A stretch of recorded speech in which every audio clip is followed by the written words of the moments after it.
When I returned to my hometown, no one warned me what to expect. My father, after my mother's death, was a shadow of the man I had known. After everything that had happened in our family, I thought I was prepared for anything. But when he asked me to stay, not just as his daughter, but as his partner in life, I felt the ground beneath me begin to crumble. Everything I had believed about grief, about loss, turned out to be a lie. My life would never be the same, and you need to know what I did. May 2022, Jamala had returned to Mobile, Alabama after the passing of her mother. At 27, her life seemed to be finally falling into place. She had been building a life with her boyfriend, Terrence, and they had just moved into a small apartment on the outskirts of the city. Things had been moving smoothly and the future felt promising. That was until the phone call came one fateful night. Her father's voice was trembling, barely audible, as he whispered the words, "My dear, she's gone." In that instant, her world shattered. The funeral felt like a blur, a haze of somber faces and silent tears. Friends and family had come to offer their condolences, but despite their presence, Jamala felt an overwhelming emptiness. The house, once vibrant with her mother's presence, now seemed hollow.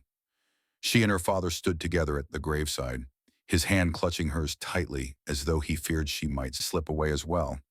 They had been together for nearly 35 years, a bond that had been unbreakable. Jamala could feel her father's pain, knowing the loss would be too much for him to bear. In the weeks following her mother's death, Jamala found herself visiting her father more often than before. At first, it was to check if he was eating properly, but soon it became about spending time with him, just to talk. He seemed to be struggling more with each passing day.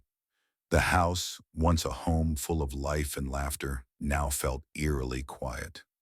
The absence of her mother hung in the air like a heavy fog, and the nights had grown cold, even when the weather outside was warm. Jamala began staying over more frequently, preparing meals and cleaning, slipping back into the familiar rhythms of her teenage years. The house itself hadn't changed, it was still the same, but without her mother it had become a place that felt foreign, as though they had lost the heart of it. 3 weeks after the funeral, Jamala arrived at her father's house with groceries, hoping to help in some small way. As she sorted through the bags in the kitchen, she heard footsteps behind her. Turning, she saw her father standing in the doorway.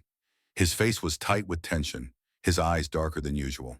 He approached her, and before she could say anything, he spoke. His voice was softer than usual, as if he was about to say something serious. Jamala paused, sensing something was off. He told her that he needed to talk. When she asked what was wrong, his response was unexpected. He told her he wanted her to move back in, at least for a little while. Jamala hesitated for a moment after her father made his request, feeling a surge of panic rise in her chest.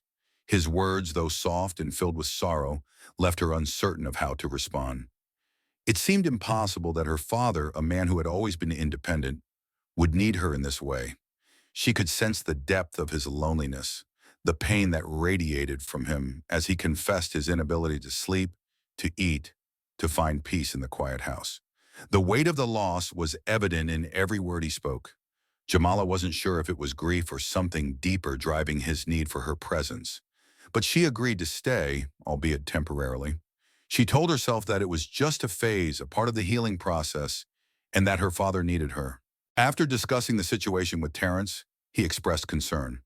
Though he understood her decision, he was supportive, reminding her that she had to be careful not to lose herself in the process. Terrence's words lingered in Jamala's mind as she packed her things. She wasn't sure how long she would stay or what would happen during her time there, but she knew it was the right thing to do for her father. Still, an unsettling feeling tugged at her as she prepared to return to the house where she had grown up, the house now devoid of her mother's presence. It felt like stepping back in time, but this time it was different.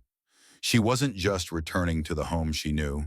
She was returning to a place that had been irrevocably changed. The first few days in the house were surprisingly calm. Jamala and her father cooked meals together, watched TV in the evenings, and even shared a few smiles. She began to believe that things might be improving. It seemed like her presence was helping him heal, and she felt a small sense of relief. However, as the days went on, a subtle but unsettling shift began to occur. Her father started to ask her to stay with him longer in the evenings, to sit in the living room until he fell asleep. He claimed that the house felt less empty when she was around, but there was something in his tone that made her uneasy. It wasn't a request she could easily dismiss, but Jamala tried to push her discomfort aside, telling herself it was simply the result of his grief. Then one night, as they were preparing for bed, her father made another strange request. He asked her to wear her mother's old nightgown. He said she looked just like her in it. Jamala froze. The fabric felt foreign in her hands and her heart sank as she realized the gravity of what was happening. The request was unsettling, and a cold wave of dread washed over her. This wasn't just the grief of a man mourning his wife. It was something deeper, something that felt wrong.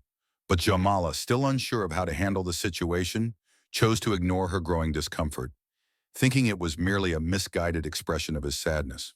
The real shock came during a simple dinner one evening.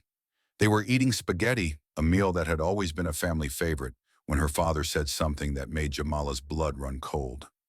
He told her he had been thinking about moving on with his life, a statement that initially made her breathe a sigh of relief. Perhaps this was a sign that he was beginning to accept her mother's death. But then he added something that left her speechless. He said, "I don't want someone else. I want you to stay, not just as my daughter, but as my partner." The words echoed in her ears, and for a moment, she couldn't process what she had just heard. She sat there, stunned, her mind racing, unable to comprehend the meaning of his words. It wasn't just his grief anymore. It was something far more disturbing. Jamala's heart seemed to freeze as the words her father had spoken sank in. Her mind spun in confusion, unable to fully process the gravity of the moment. She instinctively pulled her hand away from his, her fingers trembling as they fell to the table. The room seemed to close in around her as she tried to make sense of what had just happened. Her father, the man she had always known as strong and dependable, was no longer the person she had trusted. His eyes, desperate and hollow, followed her every movement, and she realized with a sickening certainty that this was not simply grief. This was something far darker. As she sat there, her mind racing, her body froze with the weight of the decision she had to make. She had to reject what he had said, had to distance herself, but it felt impossible.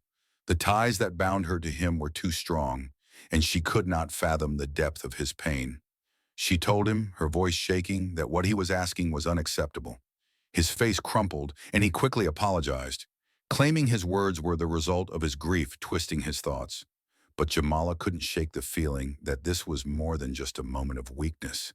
It was something far more disturbing. That night, sleep eluded her. She lay in her old room, the familiar surroundings now suffocating. She had to understand what was happening, had to make sense of her father's actions. Unable to shake the unease, she opened the drawer of his desk the next morning, finding a stack of journals carefully arranged and dated. As she flipped through the pages, the entries began with simple expressions of sorrow and longing for her mother. But as she read further, the tone shifted. His words became increasingly unsettling, reflecting a deeper obsession. One journal entry stood out, "Jamala, my light in this darkness. Maybe I've been blind to it all along. Maybe this is fate." The chilling realization sank in. Her father's grief had morphed into something far more twisted, and Jamala was trapped in a nightmare she hadn't seen coming.